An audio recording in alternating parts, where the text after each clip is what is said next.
पति पत्नी ने देखा कि पड़ोसी घबराए हुए जल्दी जल्दी घर खाली कर रहे हैं। दोनों हैरान होकर सड़क पर आए तो देखा कि हर कोई पागलों की तरह भाग रहा है, जैसे दुनिया का अंत आने वाला हो। हालांकि जैसन को नहीं पता था कि क्या हुआ है, लेकिन एहतियात के तौर पर उसने तय किया कि वो अपने परिवार को लेकर निकल जाएगा। मगर रास्ते में उन्होंने देखा कि जो पड़ोसी भागे थे वो वापस लौट रहे हैं। बात और भी अजीब लगने लगी। जैसन का परिवार बेचैन हो उठा जब तक कि ट्रैफिक में फंस नहीं गए। तभी उन्हें पता चला कि शहर से निकलने वाला इकलौता रास्ता सेना ने बंद कर दिया है। आसमान में हेलीकॉप्टर बार बार घोषणा कर रहा था कि शहर में अचानक संक्रमण फैल गया है और सभी निवासियों को तुरंत घर लौटने को कहा गया। जैसन को समझ आ गया कि उन्हें पूरी तरह से आइसोलेट कर दिया गया है। तभी एक पत्थर आसमान से गिरा और परिवार ने ऊपर देखा तो धूल का गुब्बार छा गया। 2 लड़ाकू विमान जोर से शोर करते हुए उनके कस्बे की ओर उड़ते गए। सब हैरान रह गए जब विमान ने सीधे बम बरसाने शुरू कर दिए। जैसन की पत्नी बेथ को तुरंत समझ आ गया कि अगर वे सेना की बात मानकर घर लौट जाते तो अंजाम बहुत भयानक होता। तभी विमान मुड़कर सड़क पर चल रहे लोगों की ओर आने लगे। सबको अब समझ आया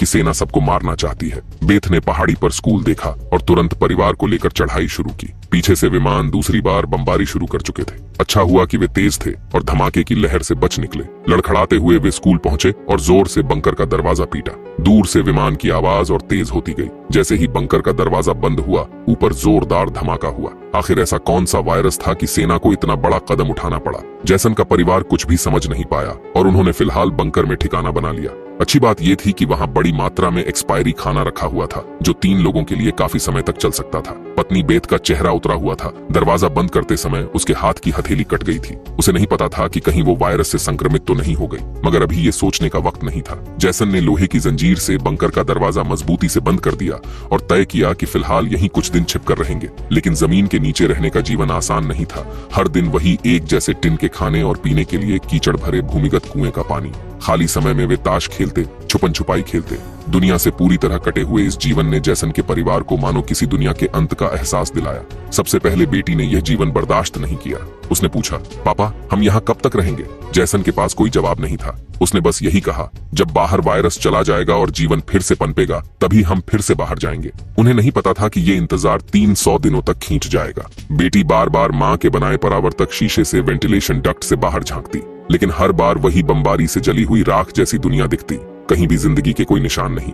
ये सब देखकर उस छोटी बच्ची को लगने लगा कि शायद वे ही इस दुनिया के आखिरी जीवित लोग हैं। माँ ने उसे दिलासा दिया, शायद तुम्हारे दोस्त भी हमारी तरह कहीं छिपे हुए हों। तभी बच्ची ने एक टिन का डिब्बा खोला जो अंदर से खाली था। उसकी पीछे की तरफ एक छोटा सा छेद था। शायद कोई चीज उसमें से खाना चुरा गई थी। बेथ ने सारी बची हुई टिनों की जांच की। पूरे 12 डिब्बे खाली थे। ये तो उनके 2 हफ्तों का राशन था। दुख होना लाजमी था। बेथ ने वेंटिलेशन डक्ट की तरफ देखा और अंदाजा लगाया कि शायद कोई चूहा अंदर आकर खाना ले गया। बेटी के उदास चेहरे को देख जैसन ने तुरंत दिलासा दिया, छोटी छोटी बातों से परेशान मत हो। अगर खाना खत्म हो भी गया तो मैं ऊपर जाकर कुछ सामान ले आऊंगा। उस रात जब बच्ची माँ के साथ ब्लॉक्स खेल रही थी तभी पीछे से हल्की सी आवाज आई। देखा तो एक चूहा फिर से टिन फूड चुराने घुस आया था। जैसन गुस्से में भरे हुए चाकू निकालकर उसे टुकड़े टुकड़े करने ही वाले थे, लेकिन वह छोटा सा जीव असाधारण तेज निकला। वो लगभग छेद से बाहर निकल ही गया था कि बेथ ने अचानक झपट्टा मारा और चूहे को झपटा कर दिया। लेकिन परिवार अभी खुशी भी नहीं मना पाया था कि एक तीखी मिर्च जैसी गंध चारों तरफ फैल गई। असल में चूहा भागते समय तेल का लैंप गिरा गया था जो अब जलने लगा। जैसन उसे बंद करने दौड़ा, लेकिन जलते हुए लोहे से हाथ जल गया और वो चिल्ला उठा। तापमान बढ़ता गया और अंत में लैंप का ढक्कन फट गया, जिससे उसमें भरा केरोसिन फैल गया और आग भड़क उठी। बेथ ने पर्दा फाड़कर आग बुझाने की कोशिश की। जैसन ने पत्थर की नल से आधी बाल्टी पानी निकालकर आग पर डाला। पति पत्नी की कोशिशों से आग पर काबू पा लिया गया। जब वे बिस्तर के नीचे छिपी बेटी को ढूंढने पहुंचे तो देखा वो एक आईने से सामने देख रही थी। दरअसल धुआं वेंटिलेशन डक्ट से बाहर निकल रहा था, जिससे उनका ठिकाना उजागर हो सकता था। अब सब लोग सांस रोक कर बैठे थे। जैसन ने सबसे पहले बोलकर कहा कि शायद रात का अंधेरा धुएं को छुपा लेगा। तीनों डर के साये में पूरी रात जागते रहे। सौभाग्य से कुछ भी अप्रत्याशित नहीं हुआ, लेकिन जैसन ने परावर्तक शीशे से देखा कि उस पर मोटी परत जली हुई कालिक की जमा हुई थी। यानी धुआं बाहर तो गया, लेकिन वेंटिलेशन डक्ट के चारों ओर कालिक जम गई होगी ताकि वे पकड़े न जाएं। पति पत्नी ने बाहर जाकर सफाई करने का निश्चय किया। उन्होंने दरवाजे की जंजीर खोली, बाहर की आवाजों को ध्यान से सुना और जब यकीन हुआ कि बाहर शांत है तब दोनों ने मिलकर बंकर का दरवाजा खोला। अब बेटी अकेली अंदर रह गई थी, लेकिन बहुत देर तक इंतजार करने के बाद भी उसके माता पिता वापस नहीं आए। इसलिए उसने स्टूल पर चढ़कर परावर्तक दूरबीन से बाहर की स्थिति देखनी शुरू की। जल्दी ही उसने देखा कि उसके माता पिता बंकर के दरवाजे को छिपाने की कोशिश कर रहे थे, लेकिन तभी दूर जंगल में एक काली परछाई तेजी से सरकती हुई नजर आई। बच्ची ने जोर से चिल्लाकर पापा को पीछे देखने को कहा, लेकिन दूरी बहुत ज्यादा थी, माता पिता सुन ही नहीं पाए। घबराहट में बच्ची अपने डर को भूल गई और सीढ़ी पर चढ़कर बंकर से बाहर निकल गई। बाहर आते ही उसे एहसास हुआ कि उसके माता पिता अब वहां नहीं थे। बच्ची ने बेचैनी में जोर जोर से पुकारना शुरू किया। तभी अचानक एक जोड़ी हाथ उसके सामने आई। ये उसके छिपे हुए माता पिता थे। बच्ची कुछ बोल भी नहीं पाई थी कि अचानक एक झुंड जंगली हिरणों का वहां से भागता हुआ गुजरा।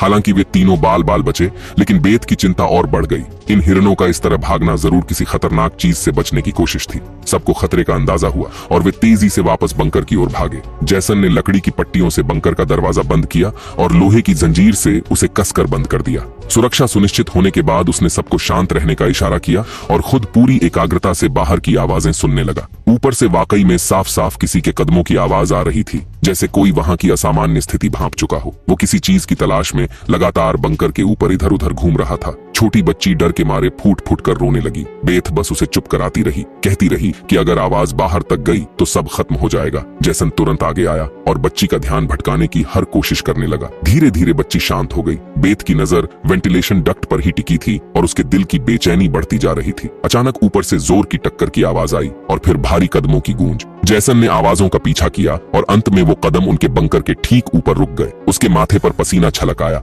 जिसे वे डर रहे थे वो आखिरकार आ ही गया। कोई बंकर के लोहे के ढक्कन को जोर से धकेल रहा था और जंजीरों से बंद होने के बावजूद खतरा साफ महसूस हो रहा था। लेकिन ऊपर मौजूद वो प्राणी जैसे पक्का कर चुका था कि अंदर कोई है। लगातार कई जोरदार झटकों से बंकर के दरवाजे की लोहे की चेन को थामे खंभे टूटने लगे। दरवाजा अब ज्यादा देर टिक नहीं पाएगा। बेथ ने हिम्मत दिखाई, सीढ़ी पर चढ़ी और अपने शरीर का वजन इस्तेमाल करते हुए चेन को खींचकर दरवाजा बंद रखने की कोशिश करने लगी। लेकिन फिर भी लोहे का ढक्कन धीरे धीरे खुलने लगा। तभी एक जोड़ी हरी चमकती आंखें अंदर झांकने लगीं। छोटी बच्ची डर के मारे चीख पड़ी। ठीक उसी वक्त जैसन ने एक लोहे की पाइप को जबरदस्ती तोड़ा और उसे दरवाजे के किनारे में पूरी ताकत से घुसेड़ दिया। ऊपर से आ रहा दबाव अचानक गायब हो गया। पति पत्नी ने मिलकर फिर से बंकर को बंद कर दिया। भले ही बाहर की कदमों की आवाजें अब दूर जा चुकी थीं, लेकिन जैसन का शरीर अब भी बुरी तरह कांप रहा था। वो कभी सोच भी नहीं सकता था कि बाहर की दुनिया में न सिर्फ बेरहम सैनिक थे, बल्कि खतरनाक राक्षस भी घूम रहे थे। परिवार सीढ़ियों के पास बैठा हुआ पूरी तरह निराश था, क्योंकि अब उनका ठिकाना उजागर हो चुका था और किसी भी वक्त नए हमलों की आशंका थी। वाकई ज्यादा समय नहीं बीता कि भंडार कक्ष की अलमारी हिलने लगी और ऊपर से फिर तेज कदमों की आवाजें सुनाई देने लगीं, मानो हजारों जीव उनके सिर पर दौड़ रहे हों। फिर वो सभी बंकर के दरवाजे पर इकट्ठा हो गए और जबरदस्त हमला शुरू कर दिया। इस बार की ताकत पहले से कहीं ज्यादा थी। मजबूत लोहे का दरवाजा टूट गया और अंधेरे बंकर के मुहाने पर अनगिनत आंखें चमकने लगीं। जैसन का परिवार डर के मारे पीछे हटता चला गया, लेकिन वे इन राक्षसों के कदम नहीं रोक पा रहे थे। जैसन ने अपनी तेल की लैंप फेंक दी और भंडार की अलमारी को दरवाजे पर अड़ा दिया, पर यह सब ज्यादा देर नहीं रोक सकता था। तभी बच्ची को जमीन की ओर खुलने वाला एक वेंटिलेशन डक्ट दिखाई दिया। जैसन ने ताकत से उसे तोड़ा और पूरी शक्ति लगाकर अपनी पत्नी और बेटी को बाहर की ओर धकेल दिया। लेकिन जब खुद बाहर निकलने की कोशिश की तो तंग जगह के कारण वो अटक गया। राक्षस बंकर में घुसने ही वाले थे। इस पर जैसन ने अपनी ही बांह मरोड़कर तोड़ दी। बेथ बिना समय गंवाए पूरी ताकत से जैसन को बाहर खींचने लगी। जैसन जैसे ही बाहर निकलने ही वाला था, एक विशाल पैर आखिरकार आग की दीवार को पार करता हुआ आगे बढ़ा और जैसन को जकड़ लिया। अब भाग निकलने की कोई उम्मीद नहीं थी। जैसन ने पत्नी से कहा कि वो बेटी का ख्याल रखे और अगली ही पल वो राक्षस द्वारा बंकर में खींच लिया गया। बेथ और बेटी निराशा में सुरंग की ओर दौड़ी। नीचे से अब भी जोरदार संघर्ष की आवाजें आ रही थीं। बेथ जानती थी कि उसका पति उन्हें समय देने के लिए लड़ रहा है। वो दर्द में भी बेटी को खींचते हुए वहां से निकल पड़ी, लेकिन भागते भागते उन्हें कुछ अजीब महसूस हुआ। जो हाईवे बाहर की दुनिया तक खुलता था, अब वहां ऊंची दीवार खड़ी थी। तभी एक हेलीकॉप्टर दूर से उड़ता हुआ आया और उसकी तेज स्पॉटलाइट में माँ बेटी पूरी तरह उजागर हो गई। अब उनके पास भागने का कोई रास्ता नहीं बचा। फिर देखा गया कि आकाश से एक विशाल जाल नीचे गिरा और बेथ व उसकी बेटी को कसकर जकड़ लिया। जाल की जाली के बीच से उसने देखा कुछ हरी आंखों वाले काले साये उनके पास आ रहे थे। इसी वक्त बेथ को एहसास हुआ ये सो वह क्वाइम असल में तो सुरक्षा सूट पहने सैनिक थे, लेकिन अब माँ बेटी दोनों उनकी मर्जी के हवाले थी। उनमें से एक सैनिक ने एक बड़ी सी इंजेक्शन निकाली और दोनों के गले में बारी बारी से चुभा दी। जैसे ही काली रक्त की बूंदें निकलने लगीं। सैनिक ने ऐलान किया कि दोनों संक्रमित हैं। उसके आदेश पर सभी सैनिकों ने अपने हथियार ताने और माँ बेटी को वहीं मार डालने की तैयारी करने लगे। असल में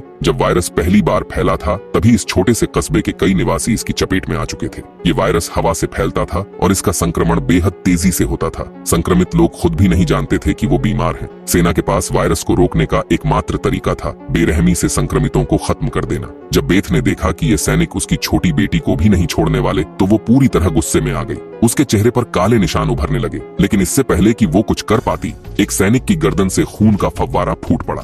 वो कोई और नहीं बल्कि मौत से लौटकर आया जैसन था। इस समय उसने धीरे से अपनी आंखें लाल कर लीं। शरीर की ताकत भी सामान्य से कई गुना ज्यादा हो गई। स्पष्ट था कि जेसन संक्रमण के बाद वाले रूप में बदल चुका था, लेकिन वह गर्म हथियारों की गोलियों को नहीं रोक पाया और जमीन पर गिर गया हाँफते हुए। अच्छा ये हुआ कि इस झड़प के दौरान बास और उसकी बेटी जाल से निकलकर भागने में सफल हो गई। सैनिक इधर उधर बिखरकर उन्हें ढूंढने लगे, लेकिन उन्हें यह अंदाजा नहीं था कि अब बास भी एक राक्षसी रूप में बदल चुकी थी। उसने कुछ सैनिकों को तुरंत मार गिराया, पर फिर खुद भी गोली लगने से कार की छत पर गिर पड़ी। अंधेरे में छुपी उसकी बेटी ने यह सब देख लिया। अपने माता पिता की हालत देखकर वह भी गुस्से में आकर रूपांतरित हो गई। एक छलांग में उसने एक सैनिक को गिरा दिया और उसे मारने ही वाली थी कि बास ने समय रहते उसे रोक दिया।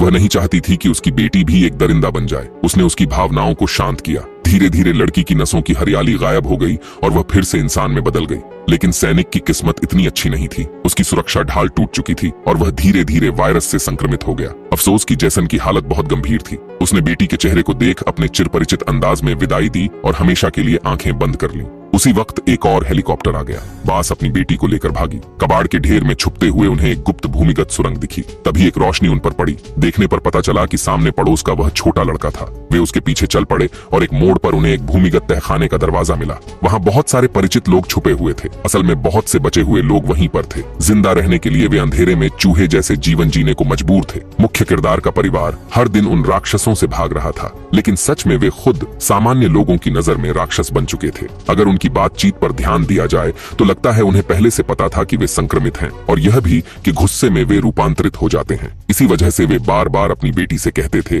कि गुस्सा मत करना। तो दोस्तों, आज की कहानी यहीं खत्म होती है। अगर पसंद आई हो तो जुड़े रहे, अगली बार फिर मिलेंगे।